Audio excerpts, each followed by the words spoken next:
Bom, eu nasci na cidade de Tete, uma cidade em que me viu crescer até uma determinada fase. Com 4 anos de idade venho a Lourenço Marques na altura, tive um pouco da minha infância na Malhangalena, fiz a instrução primária, primeira até a 3ª classe na antiga Escola Leonor de Sá Sepúlveda, se não me engano hoje é Josina Machel, Dona Leonor de Sá Sepúlveda. Então depois regresso a Tete, onde dou continuidade com os meus estudos, numa altura em que os quadros, na altura, portugueses, né, digamos assim, já estavam-se a ir embora.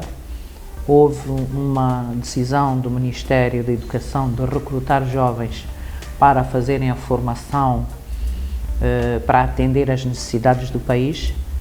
Eu fui uma delas em que fiquei ligada à área da agricultura e fui para Chimoio para tirar, na altura, os regentes agrícolas, ainda existia esse, agora é o IMA, Instituto Médio Agrário.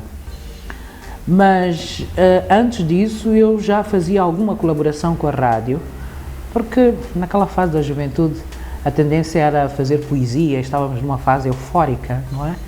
Eu escrevia poesias e declamava a nível da escola, a nível dos espetáculos que a escola promovia. Foi quando um dos trabalhadores na altura da rádio, que era o Roberto Temporário, gostou de um poema e ele fazia um programa intitulado A Luta Continua e convidou-me a passar a colaborar nesse programa com a minha poesia. Comecei a colaborar e houve um dia que ele disse: Fárida, tu sabias que tens uma voz bonita? Não, não sabia. Não, tens uma voz bonita, davas muito bem para colaborares aqui na rádio. Eu disse: bem, não sei, mas eu ainda estou a estudar. Então, trabalhei um tempo lá, nem era trabalho, era colaboração, nem estava registada lá nos quadros. Ia colaborando, e então comecei a ganhar gosto pela rádio. Aprendi a fazer locução, ia imitando os outros, ia vendo os outros. Comecei a entrar na arena da música, gostar da música. Então houve uma interrupção, porque tive que ir a Chimoio atender aquilo que na altura dizíamos as necessidades do país, portanto a formação de quadros. Mas não cheguei a concluir o curso do Instituto Médio Agrário porque faltava uma disciplina e essa disciplina teria que ser feita na cidade de Chimoio e não lá no centro. E automaticamente fazia as aulas e dava a minha colaboração na rádio. Fazia as emissões, principalmente as emissões. Até que chegou o tempo que comecei a não gostar muito de fazer o tal Instituto Médio Agrário.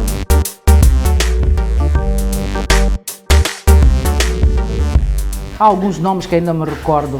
A Maria Elias, que foi governadora de Maputo, da província de Maputo, mas eu fiquei pouco tempo no IMA, por causa daquela componente da matemática que eu não tinha concluído. Então chegou a um ponto em que eu colaborava mais com a rádio do que estar a fazer tempo da juventude.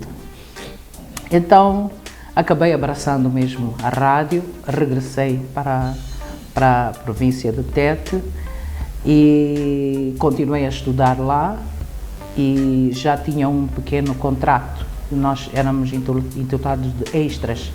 Nós recebíamos consoante o número de horas que fazíamos. E então soube que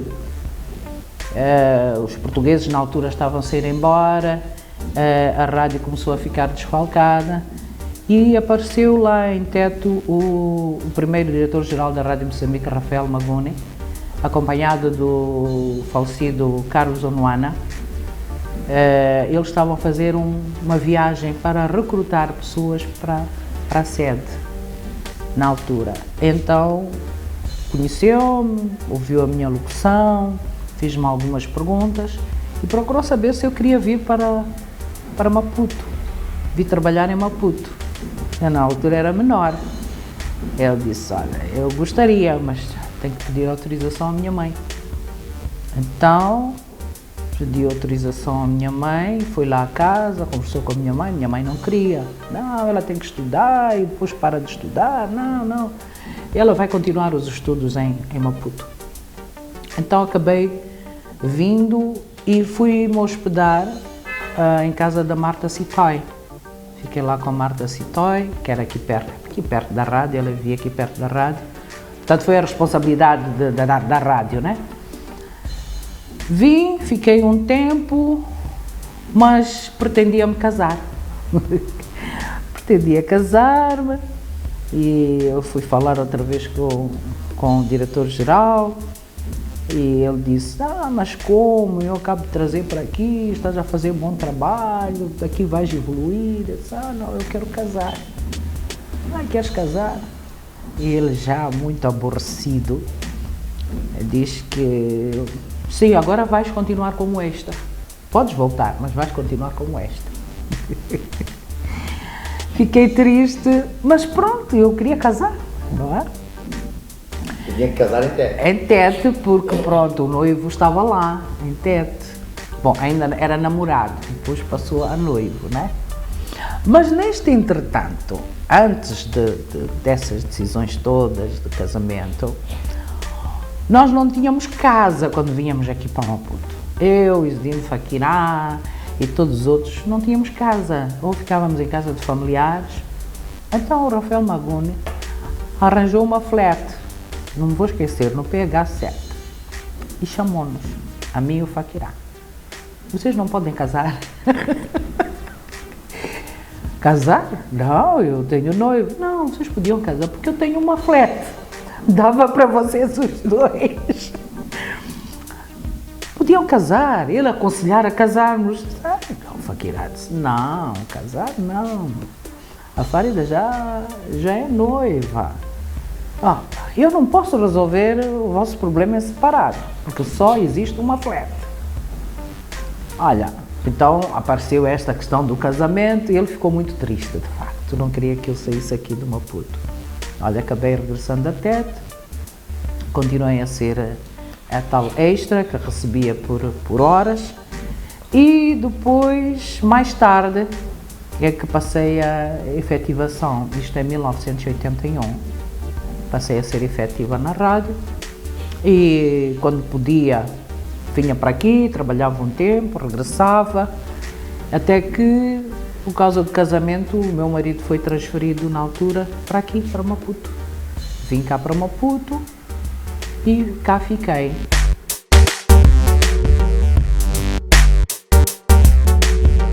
Era similar, porque fazíamos tudo. Nós fazíamos a notícia, fazíamos a entrevista, não tínhamos nenhuma especialização, não é? Jornalistas de um lado, locutores do outro. Fazíamos as emissões de continuidade, fazíamos os programas. Tudo aquilo que nos era dado para fazer, fazíamos.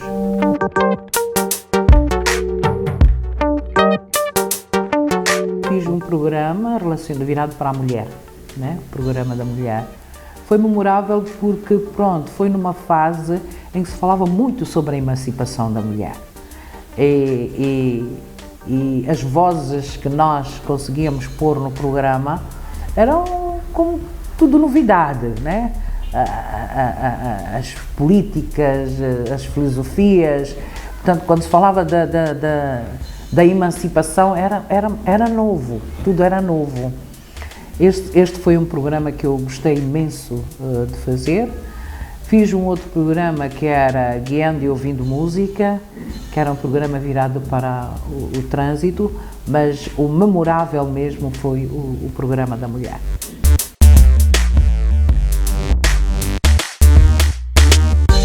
Trabalhei na área de programas, fazia locução e depois fiz o Onda Matinal, que era um programa que nós, Paulo Machado, Isidino Fakirá, Anabela Diranópolis, Luciano Guedes, então era uma equipa, não é?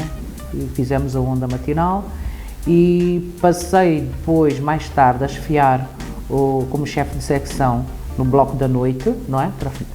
Funcionávamos em blocos, bloco da manhã, da tarde e noite, e eu passei a chefiar o bloco da noite, fazia programas, não é? Era o Som da Amizade, era um programa que eu fazia às 18h10, e fazia outros programas, como o Quadrante da Mulher, também já participei nesse programa, e outros que eram solicitados para a minha voz, não é? E mesmo para a produção que eu fazia.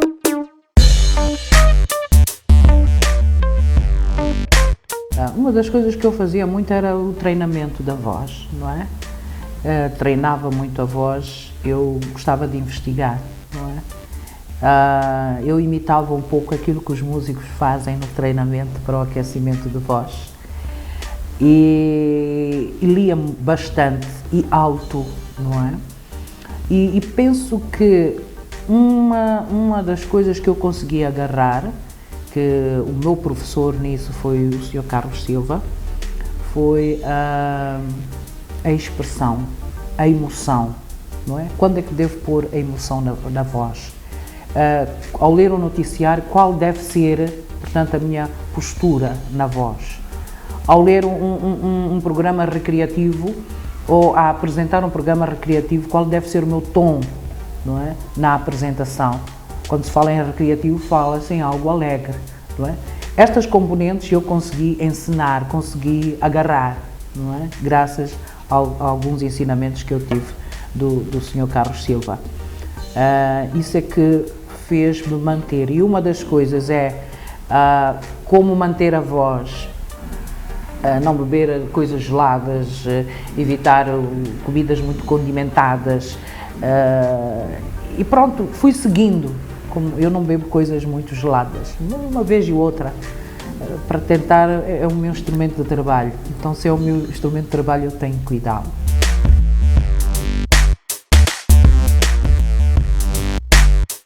Foi na altura das eleições, não é?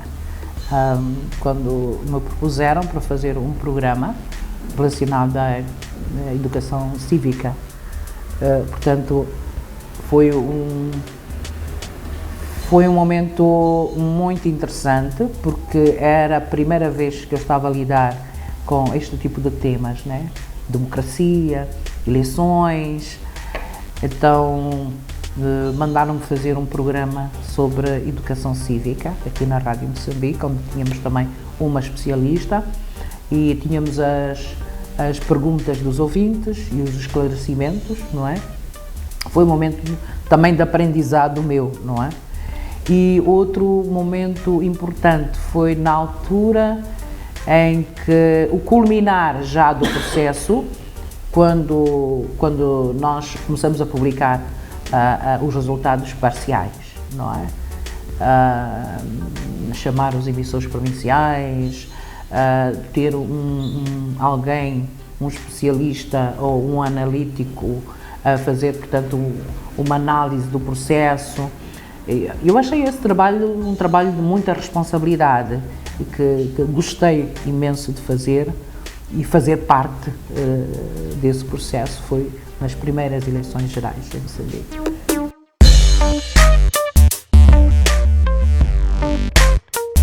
Eu lá fazia a sonorização dos programas, fazia a seleção das músicas, escrevia os programas, gravava sozinha, não é?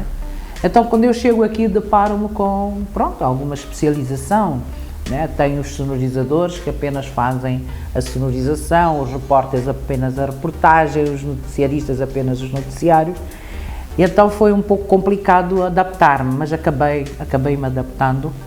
Então, parecendo que não, este modelo cria alguma preguiça, não só. Hoje, se me disserem, Fárida, vai lá gravar um programa, talvez não tenha a mesma prática que tinha na altura. Tenho alguma dificuldade em gravar o programa, não é? Porque pronto, a gente acaba relaxando porque os outros fazem o resto dos trabalhos.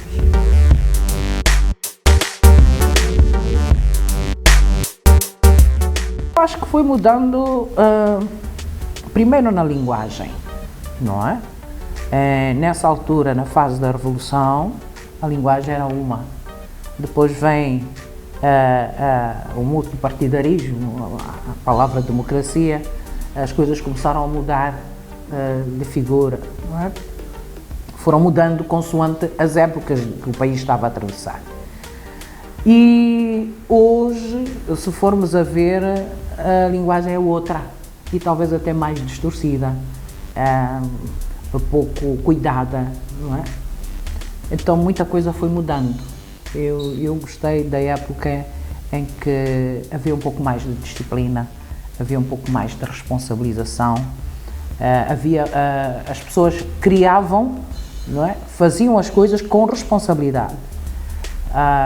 Não quero criticar esta época, mas eu penso que esta época é tipo laissez-faire, né? Vou fazendo, vou enchendo o chouriço, entre aspas, vou fazer o programa, não há o cuidado de se fazer um bom programa, não há o cuidado de ver a linguagem no programa, não há o cuidado de tentar adaptar os textos. As pessoas são capazes de ir buscar um texto do Yahoo, que é brasileiro, e estarem à volta dos gerúndios e outras formas de falar que não são nossas. Então eu acho que há um pouco de baldice, entre aspas, não há muita responsabilidade. Não há.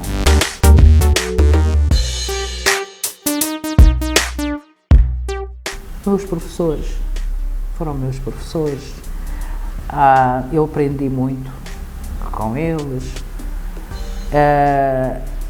Eu gostava muito de ouvir, principalmente no teatro radiofónico, as representações do Leito Vasconcelos, e fui aprendendo, fui vendo como é que o senhor se expressava num personagem, como ele encarnava o personagem, como é que ele conseguia pôr isso no teatro, não é? O Carlos Silva é de uma memória invejável, é de uma sabedoria invejável. Aprendi um bocadinho o que é música clássica, aprendi a gostar de música clássica quando tínhamos a emissão C. Eu gravava alguns programas ou fazia em direto algumas emissões e ele explicava quem foi o Beethoven e outros tantos clássicos. Então aprendi a gostar da música clássica. Mesmo na área de locução, ele disse uma vez: Fáriga, tu sabias que tens uma voz metálica? O que é assim, metálica? Sim, as pessoas, as vozes são classificadas e a sua é metálica. E por ser metálica, tu podes fazer o tom que tu quiseres. Sim. Então, a tua voz dá para a publicidade, a tua voz vende. Não é? Há vozes que não vendem, mas a tua voz vende. Então, são estas coisas que nós acabamos conhecendo. Afinal, tenho este potencial, eu não sabia que tinha este potencial. Então, foi o meu grande professor e eu aprendi bastante. E fez muitos spots publicitários. Muitos spots publicitários. Então, numa fase em que estava também o José Custódio, tinha o programa aqui, Projeção, eu praticamente era a voz principal em termos de publicidade no programa dele. Já fiz parceria várias vezes em termos de vozes com Agostinho Luís também. Sim, também cantou, né? Eu cantei. Não cantar assim do género profissional, isso foi em Tete na minha fase da juventude.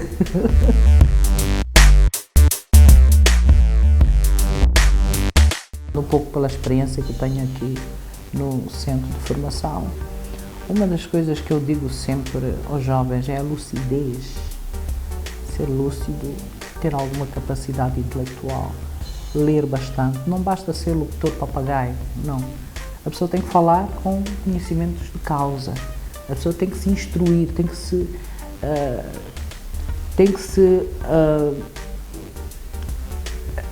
como é que se diz? Cultivar. A pessoa tem que se cultivar. É a primeira coisa que tu tens de ter alguma bagagem. Primeira. Segunda, eu vou muito pelo estudo, né? os jovens têm que estudar, têm que ter algum conhecimento. Saber ser e estar. Queres ser locutor, queres ser homem da rádio, seja jornalista, locutor de continuidade, homem dos programas, passas a uma certa altura, começas a ser uma figura pública, tens de dar algum exemplo.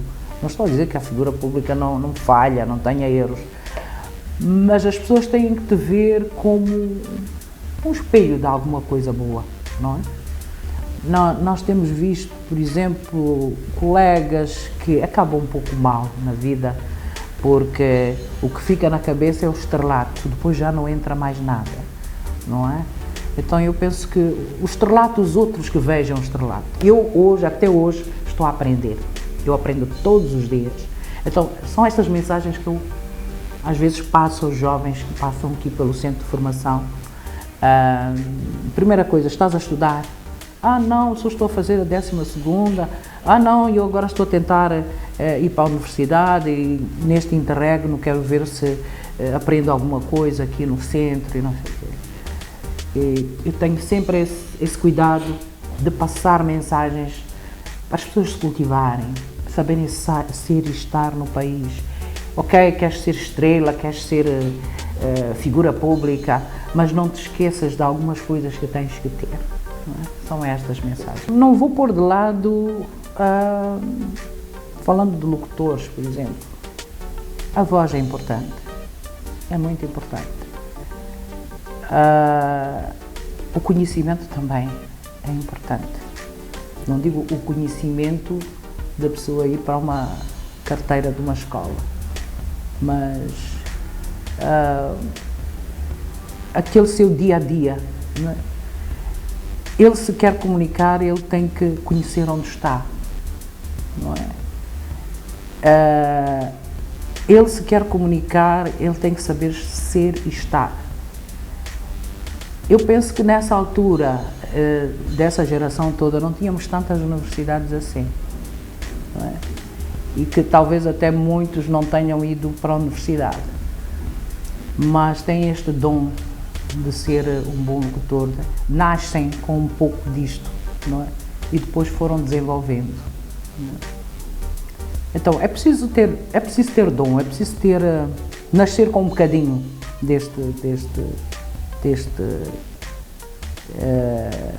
ter esta qualidade. A gente, quando pergunta como é que eu não sou artista, mas existem outros artistas que fazem lindos quadros, têm um dom, não é? É preciso ter dom, é preciso nascer com um bocadinho disso. Uma penúltima pergunta, Tari. Se tivesse que se deslocar a uma galáxia diferente da Terra, fugindo um cataclismo, e que tivesse que levar 3 coisas da sua carreira profissional dentro da rádio, o que levaria? Eu levaria a música, o livro